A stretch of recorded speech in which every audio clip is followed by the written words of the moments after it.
welcome to BritAsia TV. I'm your host, Gurj London, and this is the first episode of #Trending. Today, I'm joined by Preet Kaur Gill, who is the UK's first Sikh female MP. So Preet, how did you start your career in politics? I became a councillor in 2012 in Sandwell and became a cabinet member for public health and protection. I was always interested in politics, to be honest. My dad and I used to talk about, Panorama or Question Time and really be into sort of current affairs and obviously international sort of development and things like that. So I just think, having those conversations at home, going away to university, doing a sociology degree, wanting to initially work for Whitehall, but realised actually it didn't pay great initially and living in London was very expensive. So I trained as a social worker. Okay. So I've always been in public services, to be honest, at the front line. So all the kind of policies that Westminster and the decisions that they make, working in local government at the front line, you see the impact of that. So that's how I became involved in politics. Brilliant. And I guess, so you're from Birmingham, is that right, originally? Yes, so originally as you know, I'm currently the Member of Parliament for Edgbaston constituency. That's where I actually grew up. That's where, my family currently live and my parents lived. I went to school there as well, primary and secondary.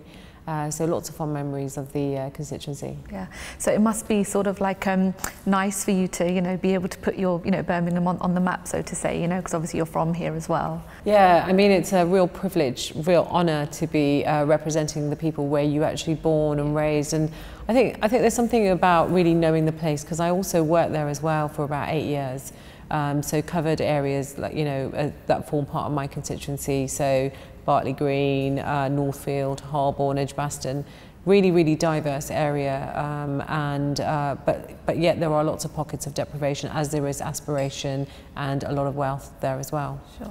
Okay, great. So talking about your, obviously your role is very mainstream. How do you manage sort of work-life balance within that? So I think, now that I'm a Member of Parliament, lots of people want so much of your time, but even when I was a councillor and a cabinet member, I was still doing my day job actually. So still doing the day job, being a councillor, the cabinet member, and a mum, and a wife, and a daughter, and all of the other things that come with it. I think what you do learn very quickly is that the time that you do have with your family, try and be disciplined. Try and not be on your phone, because it's so easy, constantly people are ringing you. Check an email or something, right? Yeah, absolutely, the emails. Take a selfie, I don't know, whatever you have to do. Hardly get time to have selfies, but 1,800 emails I've got in my Parliament inbox. So sometimes, you want to sort of do the work, but you are very conscious that you've got to maintain a work-life balance. And I think that's the key to really having a successful career, especially in sort of Parliament as well, is knowing what your priorities are and making time for all the things that make up who you are really as a person. So, do you feel more opportunities are now available for women, especially in the Black and Asian sort of groups? Yeah, I mean, I think there are still barriers. When I became a councillor, I certainly faced some of those barriers as a woman. You regularly get comments, people saying to you, oh, don't worry, you don't need to worry yourself about that. You've got young kids, you should go home now. And but I think what you've got to build your level of resilience, and I think you've got to know when to pick which battles that you want to address. If you continuously focus on this sort of pettiness that a lot of people have, and narrow-mindedness, and actually discrimination against women, then I think it just takes your energy down a different route. I would very much ignore a lot of that and stay focused, knowing what it is that I want to achieve and where I want to go, and just keep focused and not take it personally. I think that's really important as well. A lot of people have a lot of different views, for whatever reasons, and you have to look beyond that. Look, there were no Sikh MPs coming into this election. We've never had a Sikh female MP. I hope that paving the way for more women of Asian backgrounds, especially Sikh backgrounds, coming forward, Certainly when I was out campaigning, I had a lot of young people feel really enthused. Because you are so inspirational. I mean, you know, to sort of myself as a young Sikh woman as well, you know, it's fantastic to see, you know, somebody sort of waving a flag for us. So, you know, that must make you, you know, it must be a huge honour to sort of see these people come out and you know, support you. Yeah, whilst it's an honour, it's a huge responsibility as well, being the first Sikh female MP, because I went to, last night I went to my old school, Lordswood Girls, which is in the constituency, to celebrate the achievements of some of the years 7, 8 and 9. And it was great to listen to some of the girls saying, actually, you've really inspired us to come into politics. You went to this school, that they could actually see a genuine pathway. And I think it's really important that Parliament reflects all of the people in our society. So people from comprehensive schools can actually see a pathway into Parliament. It doesn't mean to say that you had to go to grammar or to a private school, for example. And I think at this moment in time, Parliament's so diverse. You know, the Labour Party are doing extremely well around women. We've got 45% of our party is female. I mean, I think that's something for the other parties to really take note of as well. And it was great to see that the party made a commitment to address representation, not just for Sikhs, but for white working class as well. And I feel that's really important about other groups that are not represented. So it's taken a while to get here. And what I would say to any young person, especially from our background, is keep knocking that door and keep pushing. Do not let it be a barrier for you. And, you know, I've offered to give people mentoring, support, guidance, whatever they need. I think that's hugely important, because you always need to have somebody that's going to help you, even if it's to tell you what the process is, because it's so mind-boggling sometimes. Sure, I think as well, because we, you know, currently we sort of, you know, knowing for myself, when you look at politics, it's sort of, like you said, what is the pathway? How do I even get started into something like that? So I think that is very, very good that you offer that. It's amazing. Yes. It's really important people do know that if you are thinking of a career, certainly in politics, it doesn't matter what party you choose, you must become a member. Because a lot of parties have a specification that you have to be a member for 12 months before you stand, even as a local councillor or an MP. So people should bear that in mind.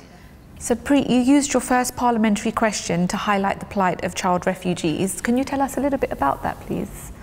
Yeah, so I mean, there's a discussion about how many of the refugees we've taken in this country, local authorities have taken, because we really haven't taken as many as we could have. My one real concern was that Europol have stated that there's about 10,000 unaccompanied refugees that have gone missing in Europe. So it was really a question to the government about what they're actually doing with EU partners to make sure that these young people are not being trafficked and exploited.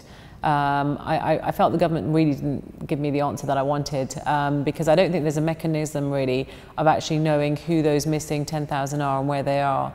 And my concern is that they've already taken a treacherous journey, given what they've endured in their country, and come over to Europe, and now God knows, you know, where they are, and that's just an awful, awful state to be in. And I think we just need to work so closely with our partners in Europe to address the issue. So I was able to ask that question. Is that something that you feel very passionate about, obviously amongst other things, but what would you say are your main sort of topics that you'd love to sort of get your teeth into or help make a difference in? Yeah, it's an area of concern, look, that we all should be concerned about, really. I'm a non-exec director for a housing group, and we've done some work around the Syrian resettlement programme. I do think we have a duty. You know, we absolutely need to play our role, working very closely with Europe. But coming from a public sector background, I'm really passionate about sort of education. In my constituency, the cuts are equaling to something like 6.5 million. Every primary, every secondary school, that's just disastrous. Health, again, is another sector that I'm really concerned about. There's lots of doctors, and obviously the hospital that are in my constituency. The fact that we don't really value our staff in the hospital, whether they're doctors and nurses, all the goodwill, the extra hours that they do, the underfunding, you know, the pay freeze that they've had to endure. There's so many areas, and I've also been I'm appointed to the Home Affairs Select Committee, and I'm really excited about some of the work we're going to be doing there. I've done quite a bit of work already as my cabinet role on hate crime, and that's one of the things that we will be discussing when we regroup and meet after recess. Great. So as I touched on before, you're obviously you know, an inspirational woman to many young women and many people out there. Who would you say is your inspiration? So could you give us like you know, an example as to why that you know is your chosen person and why they're inspirational to you? Yeah, I mean, I get asked this question a lot, especially from a political background, and I would have to say Sophia Dilip Singh. She is the goddaughter to Queen Victoria. And really, I think it's really fascinating about her history and her father and how he came about to come here. But why is she inspirational? Because she's part of the suffragette movement and you know, really fought for women to have the right to vote. And it's quite remarkable that if we look back to when she was doing that, and the time it's taken to get a Sikh woman into Parliament is quite phenomenal. I mean, I think one of the things that really amazes me about her, even though she had the privileges of royalty and had a really good life, she never married, she didn't have children, and actually she could have led a completely different path, but she didn't. She chose to really stand up for things that she believed in, and especially women's rights. But also she went back to India. She went to find out about her father and her grandfather, you know, who was the Maharaja Ranjit Singh. So really, really fascinating story, and it was great when I watched Anita Anand's documentary on Sophia Dilip Singh, you know, just incredible. And actually, Anita sent me the book, which is very nice of her. So I'm reading that at the moment. Okay, I'm currently reading it to just find out more about her. But yeah, she's just such a fascinating woman, and I think it's really important that we reference women of our history. The Sikh Network did an amazing sort of campaign on 350 Sikh women. It was a hashtag, and we also did an event. And we started, so I did the women of Sikh history.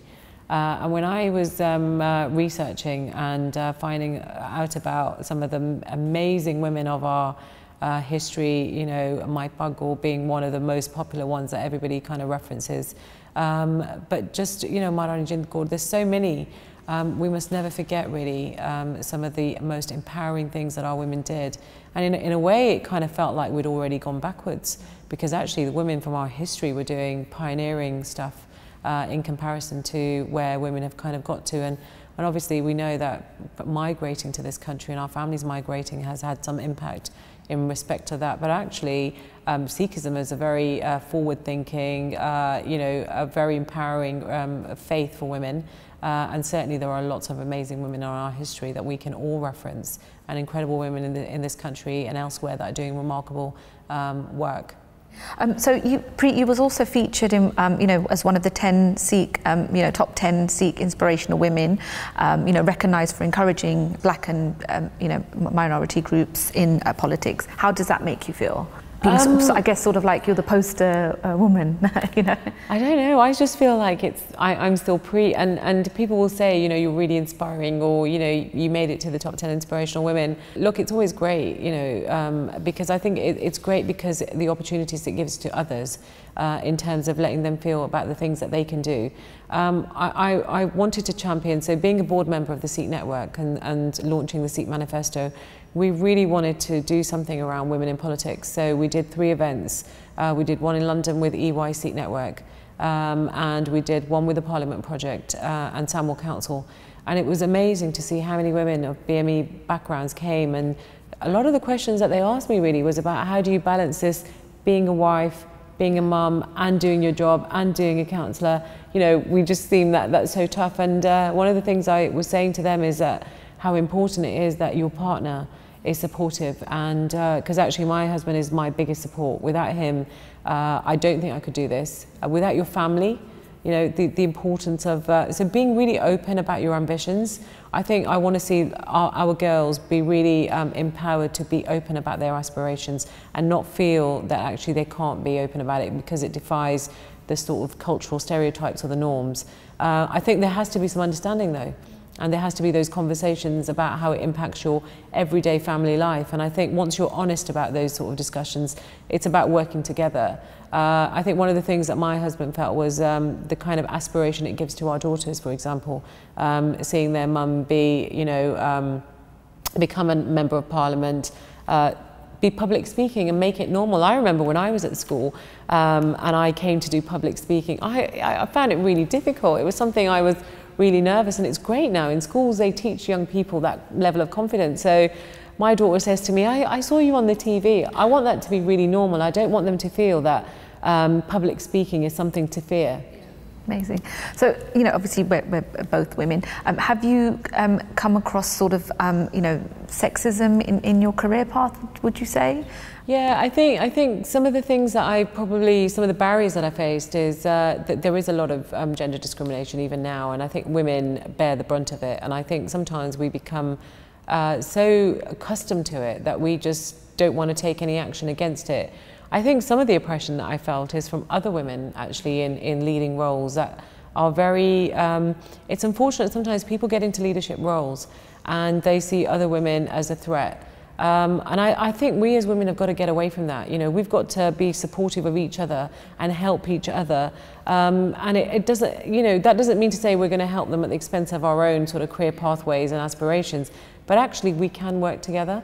We are a huge, immense amount of power, and you know, our knowledge and experience together as women is so immensely powerful, and we need to really utilise that in the right way. It is really awful that we still see a lot of women that get into those positions of power that do tend to be oppressive to a lot of other women, I would say. Do you think that's because maybe they feel like they've worked so hard to get where they have, and you know, why do you think you would come up against that as a woman? I think that could be a reason. But I think leadership is much bigger than that. Leadership is recognising the other people being leaders, bringing other people to that level of leadership. Because the more leaders we have, surely the better society is in terms of the things that we're trying to deliver, whatever sector you're working in. So for me, you know, I was lucky to be part of the Jo Cox Women in Leadership programme. There are 57 amazing women on that programme, and the Nan Sloan that runs it is an incredible woman talking about empowerment for women and making women absolutely understand their, you know, what they have to offer themselves, society, whatever they work in, build that confidence and, you know, not feel bad and not feel small so that other people can feel great about who they are. But actually, who are you? Let's consolidate that and be clear, and don't be sorry for who you are. I think, you know, I think, and I would like to, I'd hope a lot of these women that are in those positions of power kind of really do take time to reflect and think about how they support other women or, you know, people that work under them, whoever they are, male or female, obviously, that they encourage them and they don't feel that sense of fear and threat, because to me, that's not what leadership is about. Great leaders are not, they do not fear that sort of position of power. Okay, great.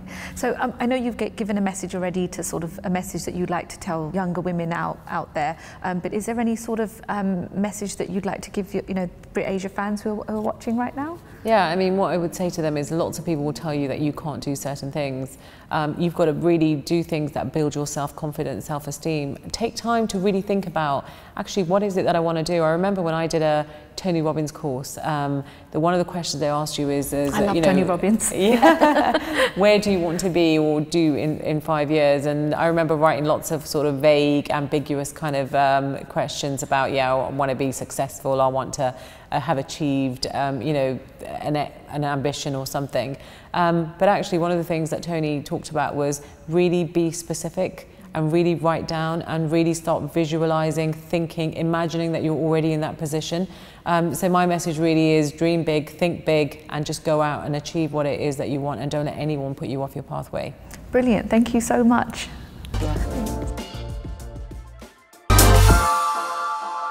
So Preet, this is our hot off the press section where we're going to look at what's currently trending in the papers and have a little bit of a discussion about it and sort of come up with our own ideas of what we think is happening out there right now. So I've got one which I just want to look at, which is quite a bit of a serious one, is the acid attacks which are happening all over the country. The most recent one, which was in the paper, was the one in London, in East London to be specific. Now, this sort of really, like, you know, it's really upsetting and still, you know, it kind of, you know, bugs me, because I live in London, not just London, all across the UK and all across the world. We need to feel safe, that we are, you know, as, you know, obviously it's an attack on a woman, this particular story last week, but as a young woman out and about, I don't want to feel like you know, last week I felt that I couldn't even drive with my windows open because I felt unsafe driving around my local area, which I've lived my whole life. And I just think, I don't know what possesses people and why somebody would even want to do that. You know, what is achieved by doing that? You know, I don't know, what are your thoughts on something like that? I just think it's so horrific. I just cannot understand why anybody would want to do that so randomly to somebody who they don't know. You know, just because they may have a view of our diversity, our rich diversity, I should say, in our country. I just feel for the victims because the impact it's going to have on them for the rest of their lives is huge. You know, this reckless individual decided to just throw acid and thinks it's that's okay. But actually they're going to have to pick up the pieces because their whole life is that's it, isn't it? And like you said, I think there's a lot of people that genuinely have that fear. You know, I thought about it when I was sat in the car thinking, oh my God, you know, what if somebody were to do that? I felt like that. I was driving, it was hot, I was not cruising, but you know, and I had the windows up and I thought, oh God, for a second I actually thought, my God, you know, that I can't drive with my windows when I shut them and put the air conditioning on, and that's awful to even be thinking like that, you know? And we don't want to live in a society where we're constantly, you know, looking over our shoulder or fearful of just walking down the street and wondering what's going to happen, or you know, I certainly, you know, when I walked across London Bridge, the times I've been there, I thought about the attack. You know, what must it have been like for those people that were just walking like I am, and then suddenly there was, you know, the person that decided to ram the car in them and kill so many innocent victims. And there are so many, you know, foreigners there, you know, visiting our country. You know, this attack was just so mindless. It was just horrific. There was no need. It was just it was awful. So I think that gets a hashtag of awful. Yeah, totally. Awful. Okay, I don't think we even can hashtag it because it's so awful. It's so horrific. Yeah. I just think for their family and for them, it's just so sad. It is. Okay, another story that you might have looked at. So who else is what else is happening? Who else is having themselves in a difficult situation this week? So I found a really funny story in here, but it's not quite funny. I actually thought it was a funny story until I actually read that it's actually quite serious. Okay. So the title is "Why Do Men Die Young?" and the answer: because their wives nag them. I mean, so that's why I thought that was a funny thing. And then I actually read it, and you know, it just surprised me that an NHS chief, Sir Andrew Morris, made this remark in front of 150 people at a meeting held by a health think tank, and he got jeered, you know, not surprisingly, and he tried to apologise to the ladies in the room, I think, afterwards, but I don't think it really went down very well. But yeah, I don't know. I feel a bit mixed with this one because I feel sorry for people in the public eye, because something like that, I mean, something that probably just came out an impulse, and if he was at a barbecue or a friend's house or at home and he said that joke, everybody would have laughed. And I feel like obviously in front of 100,000 people and at his level he should know better, but I feel like sometimes, you know, they say something and they're just scrutinised for it, and when actually the issue is more than just him highlighting an issue, which is the actual issue, if that makes sense, you know? Yeah. But it's so bizarre because actually the comment came when they were talking about life expectancy, so that women are living much longer, and let's look at why they're living a lot longer. I mean, to be so flippant and to be a chief exec of NHS where you know, you've got lots of women working in that sector. I think there is a sense of responsibility though that he should have, you know, I understand people making jokes, having a laugh. But that certainly is not something that, you know, it's like he feels he can just make that comment and it's okay. Yeah. Actually, it's not okay. Yeah, no, you're so right, and especially like you said, in 100,000 people, and you know, working within the NHS, especially, you know, you sort of is absolutely not acceptable. But I do feel like, you know, like I said, if that joke, you know, was, you know, if it was outside of the workplace, everybody probably would have laughed. It wouldn't have been taken so seriously. Yeah. But you know, and I'm sure loads of men will agree with that line. I'm not married, so I can't really say, but I'm sure a lot of men will be, yeah, that's right. Yeah, I mean, somebody made a comment saying dinosaurs still roam in East Berkshire. So I think that says it all really in terms of that. What should we give this hashtag then, do you think? Andrew Morris dinosaur, something like that. Hashtag dinosaur. Goodness me. Hashtag, yeah. Hashtag dinosaur. Hashtag dinosaur, yeah. That sounds good. Okay, so I've also had a quick look. My story is from the Daily Telegraph, and it's about female stars who are suing the BBC over pay gap. So just a quick line from them. So at least 10 female BBC presenters will consider legal action against the BBC if the corporation does not close the gender pay gap in the revolt by women who do not appear on the list of staff earning above £150,000. Now, that's a lot of money, but I mean, that is, I feel like, I mean, for the BBC, I'm quite shocked still that this still is an issue. What are your thoughts on this? I think my thoughts are really, there's a couple of thoughts. Firstly, I mean, the gender difference in pay gap is just awful, and it just, especially the BBC. I mean, the taxpayers pay their licenses, and this is just deplorable. I mean, they absolutely need to address it. But I think the biggest thing, though, for me is that as the taxpayers pay for the license, just like they pay for their council taxes and their public services, why is it that we have this position where we are paying people that are journalists or on TV presenters much more money? I just think we've got it so wrong as a society, in terms of what we value and what's really, really important. Yeah. I think we need to take a really good hard look at ourselves and say, how did we actually get here? Yeah. I think so. I mean, let's not even talk about footballers' wages, because that would just blow it out of the water. I think this gets a hashtag of BBC, hashtag BBC sort it out. What do you think? Totally. I mean, I'm all for supporting these women. I think they absolutely should take action against the BBC. I think the fact that they're not paid equal to the men is just, it's unacceptable in 2017. Yeah, that's right. Girl power. Yeah. So Preet, thank you so much for joining us on Trending today. How have you found it? Did you have a good time?